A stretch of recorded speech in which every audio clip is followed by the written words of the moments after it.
Innal hamdalillah nahmaduhu wa nasta'inuhu wa nastaghfiruh wa na'udzu billahi min shururi anfusina wa min sayyiati a'malina man yahdihillahu fala mudilla lahu wa man yudlil fala hadiya lahu wa asyhadu an la ilaha illallah wahdahu la syarika lahu wa asyhadu anna Muhammadan 'abduhu wa rasuluh. Qala Allah ta'ala fi kitabihil karim ya ayyuhalladzina amanu taqullaha haqqa tuqatih wa la tamutunna illa wa antum muslimun. Amma ba'd. Saudaraku seiman, a'azzani Allah wa iyyakum.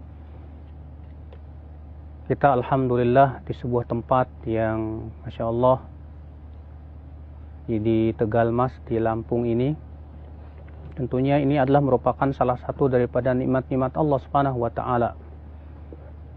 Dan tentunya kita sebagai seorang hamba-hamba Allah Subhanahu wa taala bukan hanya sebatas menikmati nikmat Allah, akan tetapi kita berpikir bagaimana mensyukurinya. Karena jangan sampai nikmat-nikmat tersebut membuat kita lalai. Berapa banyak kenikmatan-kenikmatan yang telah Allah berikan kepada kita. Ya, nikmat sehat, nikmat berbagai macam makanan, nikmat ya berbagai macam kendaraan dan yang lainnya. Tentunya itu adalah merupakan nikmat yang akan ditanya oleh Allah Subhanahu wa taala. Allah Ta'ala berfirman, "Tsumma latus'alunna yawma idzin 'anil na'im." Kemudian kalian nanti pada hari kiamat akan ditanya tentang kenikmatan-kenikmatan tersebut. Saudara seiman, tentunya Allah Subhanahu wa taala menciptakan kita di dunia tiada lain adalah untuk beribadah. Karena itu tujuan penciptaan manusia. Allah berfirman, "Wa ma khalaqtul jinna wal insa illa liya'budun." Tidaklah Aku ciptakan jin dan manusia kecuali agar mereka beribadah kepada Allah. Itu adalah tujuan Allah menciptakan kita semua. Makanya karena manusia dan jin Allah ciptakan untuk tujuan yang sangat mulia ini, Allah bekali mereka dengan yang namanya akal. Agar mau berpikir dan menggunakan akal pikirannya tentang untuk apa ia hidup di dunia. Maka sungguh bahagia orang yang menggunakan akal pikirannya. Dan sungguh celaka orang yang tidak mau menggunakan akal pikirannya. Orang yang senantiasa memikirkan tentang kenapa saya hidup di dunia, untuk apa saya hidup di dunia, kenapa kemudian setelah hidup di dunia saya akan meninggal dunia, kemana setelah meninggal kita akan pergi. Tentu ini adalah merupakan pikiran yang luar biasa. Berbeda ketika kita hanya memikirkan bagaimana saya bisa menjadi orang sukses di dunia dan yang lainnya. Walaupun itu baik, ya kalau memang tujuannya adalah kebaikan. Akan tetapi yang terpikirkan oleh kita adalah apa persiapan saya setelah kematian saya. Akhul Islam, Allah menyifati orang-orang penduduk api neraka tidak menggunakan akal pikirannya. Allah berfirman dalam surat Al-A'raf, وَلَقَدْ ذَرَأْنَا لِجَهَنَّمَ كَثِيرًا مِنَ الْجِنِّ وَالْإِنسِ لَهُمْ قُلُوبٌ لَا يَفْقَهُونَ بِهَا وَلَهُمْ أَعْيُنٌ لَا يُبْصِرُونَ بِهَا وَلَهُمْ آذَانٌ لَا يَسْمَعُونَ بِهَا أُولَئِكَ كَالْأَنْعَامِ بَلْ هُمْ أَضَلُّ أُولَئِكَ هُمُ الْغَافِلُونَ. Sungguh kami telah mempersiapkan untuk neraka jahanam, kata Allah, penduduk api neraka. Bagaimana sifatnya? Mereka punya hati, tapi tidak gunakan untuk memikirkan ayat-ayat Allah. Mereka punya mata, tapi tidak digunakan untuk melihat ayat-ayat Allah Subhanahu wa taala. Mereka punya telinga, tapi tidak digunakan untuk mendengarkan ayat-ayat Allah Subhanahu wa taala. Kata Allah, ulaika kal an'am. Mereka itu bagaikan binatang ternak. Bal hum adall, bahkan lebih sesat dari binatang ternak. Kenapa? Karena binatang ternak tidak diberikan oleh Allah apa? Akal. Binatang ternak diberikan oleh Allah insting. Dengan instingnya dia tahu ini bermanfaat buat dirinya, ini tidak bermanfaat. Ya. Coba kamu tawarkan narkoba ke ayam, mungkin dia tidak mau. Dengan instingnya dia tahu ini bahaya. Ya. Tapi manusia punya akal, tahu bahwa ini berbahaya. Narkoba itu tidak boleh, tapi kemudian kok dikonsumsi juga. Dikemanakan akalnya kalau begitu, saudaraku sekalian? Maka gunakan akal pikiran kita untuk hal-hal yang sifatnya positif, memahami ayat-ayat Allah Subhanahu wa taala, memahami hadis-hadis Nabi sallallahu alaihi wasallam. Subhanallah, Allah jadikan akal itu di atas, sedangkan Allah jadikan kemaluan dan perut itu di bawah. Lihatlah ya bentuk manusia ini. Kepala, dada yang merupakan isinya adalah ilmu dan iman di atas. Perut dan kemaluan yang isinya syahwat di bawah. Berarti kata para ulama, yang berhubungan dengan ilmu dan iman mulia dia, tinggi. Dan yang berhubungan dengan syahwat rendah, karena ia berada di bawah. Maka tentu yang kita berusaha untuk jadikan adalah bagaimana yang kita pikirkan adalah sesuatu yang tinggi dan mulia. Saudaraku seiman, azani Allah wa iyyakum. Maka dari itu ya akhi, Allah Subhanahu wa taala menurunkan Al-Qur'an, mengutus para nabi, mengutus Rasulullah sallallahu alaihi wasallam, hadis-hadis Rasulullah sallallahu alaihi wasallam yang beliau sampaikan. Tiada lain adalah untuk kita pelajari. Kita berusaha ya, jadikan ilmu Allah itu sebagai kebutuhan hidup kita ya akhi. Wallahi kebutuhan kita kepada ilmu melebihi kebutuhan kita kepada makanan dan minuman. Makanan dan minuman untuk kehidupan apa? Badan kita. Sedangkan ilmu untuk kehidupan apa? Hati kita, saudaraku. Oleh karena itu ya akhal Islam, berapa banyak dalam Al-Quran Allah menyuruh kita untuk memahami ilmu, menuntut ilmu Allah Subhanahu wa taala. Karena itu kebahagiaan kita, saudaraku sekalian. Allah taala berfirman misalnya, "Qul hal yastawil ladzina ya'lamuna wal ladzina la ya'lamun?" Katakan, apakah sama antara orang yang berilmu, orang yang tidak berilmu? Ini namanya sebuah pertanyaan yang tidak butuh jawaban. Karena jawabannya sudah sangat jelas. Tidak mungkin sama antara orang yang berilmu dengan orang yang tidak berilmu. Tapi pertanyaan ini sebetulnya sindiran. Sindiran buat kita. Kalau kamu tahu bahwa orang yang berilmu tidak sama dengan orang yang tidak berilmu, seharusnya kamu jadinya yang mana? Kita terkadang malas nuntut ilmu, tapi disebut tidak tahu pun tidak suka begitu.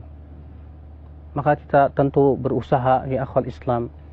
Yang pertama dalam hidup kita di dunia ini adalah yang sangat kita butuhkan ilmu Allah Subhanahu wa taala. Karena ini bimbingan isinya ya akhi. Al-Quran itu jangan hanya sebatas hiasan dinding. Al-Quran itu bukan hanya sebatas hiasan buku, tidak. Yang terpenting Al-Quran itu jadikan hiasan hati kita.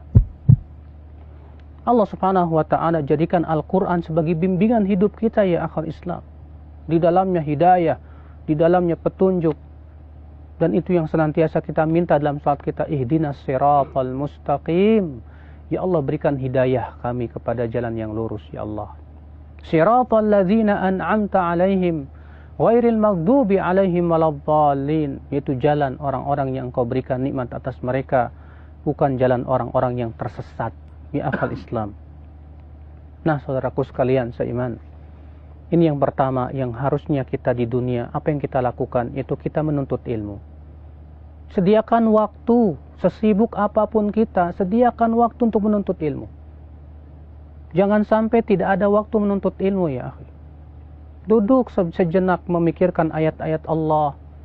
Duduk sejenak memikirkan hadis-hadis Rasulullah SAW. Duduk di majlis ta'lim. Atau lihat di internet sana banyak sekali ceramah-ceramah yang bermanfaat untuk kehidupan hati kita. Wallah. Ya. Karena kita hidup di dunia sementara. Sementara kehidupan akhirat itu selama-lamanya. Satu hari di sisi Allah berapa? 1000 tahunnya kita. Allah berfirman, "Wa inna yawman 'inda rabbika ka'alfi sanatin mimma ta'uddun." Sesungguhnya satu hari di sisi Allah sama dengan 1000 tahun yang kalian hitung.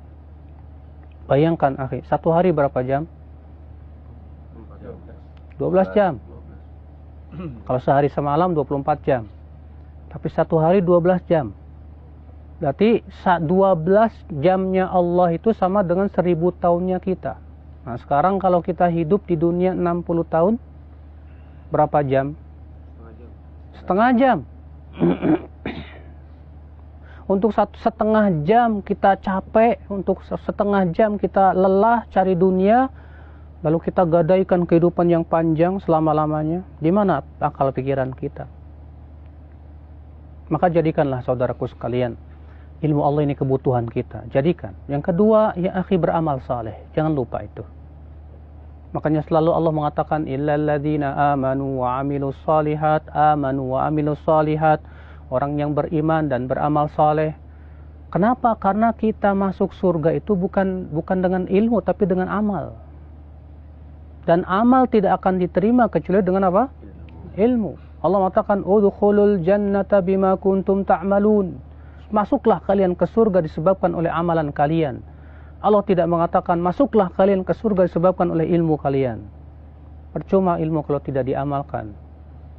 Sebatas kita tahu banyak ilmu tapi tidak diamalkan, wallah, itu akan menjerumuskan kita ke dalam api neraka ya akhwal Islam. Banyak beramal saleh, salat, zikir, baca Quran. Jadikan itu kebutuhan hidup melebihi kebutuhan kepada makanan dan minuman, akhi. Jadikan sholat itu sesuatu yang membuat hati kita gembira. Allah berfirman, wa'mur ahlaka bis sholati wastabir 'alaiha la nas'aluka rizqa. Perintahkan keluarga kalian untuk sholat dan sabarlah di atas sholat, dan kami tidak minta kepada kalian rezeki. Artinya Allah menyuruh kita sholat bukan karena Allah butuh sholat kita. Allah tidak butuh sholat kita. Allah tidak butuh amal ibadah kita. Tidak. Sholat kita, amal ibadah kita untuk diri kita sendiri. Allah berfirman, in ahsantum ahsantum li anfusikum wa in asatum falaha. Jika kalian berbuat baik, kebaikan itu buat kamu. Jika kamu berbuat buruk, keburukan itu buat kamu juga. Allah tidak butuh itu. Maka saudaraku sekalian, setiap kita berusaha berpikir bagaimana caranya menyelamatkan diri kita dari api neraka, akhi. Ini yang kedua, yaitu beramal saleh. Dan amalan saleh itu ya akhi banyak sekali, alhamdulillah. Ya, luar biasa Allah sediakan amal saleh itu banyak sekali. Di sana ada salat, di sana ada zakat, di sana ada puasa, di sana ada haji, di sana ada membantu orang lain, di sana ada berbakti kepada orang tua, di sana ada ya bersedekah dan yang lainnya. Allah sediakan amal-amal soleh juga ternyata sesuatu yang mudah kita lakukan. Zikir, siapa di antara kita yang tidak bisa mengucapkan subhanallah? Ya paling kita ucapkan subhanallah 1 detik, alhamdulillah 1 detik. Tapi masalahnya kenapa yang begitu mudahnya untuk mengucapkan tuh kok berat gitu loh. Ya, untuk mengucapkan subhanallah, alhamdulillah, la ilaha illallah, Allahu akbar. Ya, terkadang berat sekali nih lisan untuk mengucapkan. Kenapa? Padahal ini ibadah yang luar biasa. Rasulullah bersabda, alhamdulillahi tamla'ul mizan. Ucapan alhamdulillah memenuhi timbangan, kata Rasulullah. Subhanallah, alhamdulillah, tamla'u ma bainas sama'i wal ard. Ucapan alhamdulillah, subhanallah, alhamdulillah memenuhi apa yang ada di langit dan di bumi. Masya Allah, subhanallah. Maka dari itu ya akhal Islam, Allah menyuruh kita berlomba-lomba dalam hal ini. Perlombaan kita orang yang beriman tuh bukan berlomba-lomba dalam kehidupan dunia, bukan. Perlombaan orang yang beriman tuh berlomba-lomba bagaimana meraih akhirat. Allah berfirman, wa fi dzalika falyatanafasil mutanafisun. Untuk itulah, kata Allah, hendaklah orang-orang yang berlomba-lomba itu berlomba-lomba. Allah juga berfirman, wasabiqu ila maghfiratin min rabbikum. Berlomba-lombalah kalian menuju ampunan Rabb kalian. Allah juga berfirman, fastabiqul khairat. Hendaklah kalian berlomba-lomba dalam kebaikan. Ini perlombaan kita.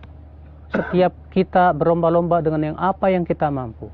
Anda yang punya ilmu, berlombalah dengan ilmu Anda. Anda yang punya harta, berlombalah dengan harta Anda. Anda yang punya badan dan yang lainnya, bagaimana kita berpikir bahwa saya bisa berlomba dalam kebaikan. Lihat para sahabat Nabi SAW. Mereka berlomba dalam kebaikan. Dalam hadis yang dikeluarkan Imam Abu Daud, Nasai dan Tirmidzi. Tirmidzi berkata hadis ini hasan sahih. Ya ja'a al-fuqara'u ila Rasulillah SAW, bahwa ada orang fakir miskin datang ke Rasulullah SAW. Apa kata orang fakir miskin ini? Mereka berkata, ya Rasulullah, dhahaba ahlud duthur bil ujur. Orang-orang kaya itu, hai Rasulullah, pergi membawa pahala banyak banget. Yusalluna kama nusalli, wa yasumuna kama nasum, wa yatasaddaquna bifuduli amwalihim wa la natasaddaq. Mereka sholat sebagaimana kami sholat. Mereka puasa sebagaimana kami puasa. Tapi mereka bisa sedekah, kami enggak. Dalam satu ayat yang lain, wa yahujjun, mereka berhaji, kami enggak bisa. Mereka umrah, kami enggak bisa. Ini gimana nih kami harus mengarahkan orang kaya, ya Rasulullah? Maka apa kata Rasulullah? Awalaisallahu qad ja'ala lakum ma tasaddaqun. Bukankah ada sedekah yang bisa kalian lakukan? Apa itu, ya Rasulullah? Itu di setiap tasbih sedekah, alhamdulillah sedekah, tahmid sedekah, la ilaha illallah sedekah. Kamu berjalan menuju masjid sedekah. Kamu mengawaskan gangguan dari jalan sedekah, kata Rasulullah SAW. Dalam satu riwayat yang lain yang dikutip Imam Tirmidzi dan Abu Daud, yaitu kamu setiap selesai sholat baca subhanallah 33 kali, alhamdulillah 33 kali, Allahu Akbar 34 kali. Jika kalian lakukan itu, kamu akan bisa menyusul orang-orang kaya itu. Akhirnya orang fakir miskin mengamalkannya, Pak. Rupanya orang kaya tahu. Diamalkan sama orang kaya. Bingung orang fakir miskin ini. Datang lagi ke Rasulullah. Ya Rasulullah, orang kaya tahu amalan kami, ya Rasulullah. Bagaimana ini? Rasulullah tertawa. Apa kata Rasulullah? Fadlullah yu'tihi man yasha. Itu karunia yang Allah berikan, yang Allah kepada siapa yang Allah kehendaki. Memang paling susah itu mengalahkan orang kaya yang soleh. Kalau orang kaya yang soleh, yang beramal soleh, kita susah mengalahkan amal mereka itu. Ya. Kenapa? Karena dengan kekayaannya dia bisa bersedekah, dengan kekayaannya dia bisa membantu fakir miskin, dengan kekayaannya dia bisa bantu dakwah, dengan kekayaannya kita sholat dia sholat, kita zikir dia zikir, kita zakat dia zakat. Kita apa yang bisa kita andalkan? Tapi yang terpenting bagi kita adalah bagaimana kita berpikir saya harus berlomba. Ini perlombaan saya ini.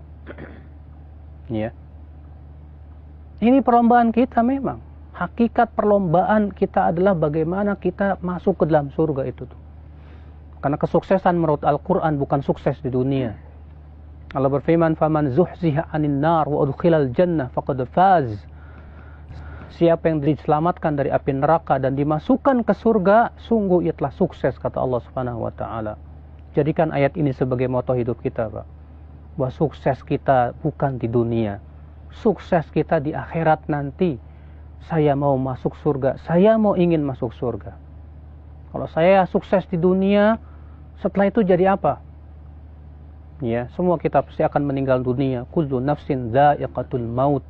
Setiap jiwa itu pasti akan merasakan apa? Kematian, ya akhal Islam, azani Allah wa iyyakum.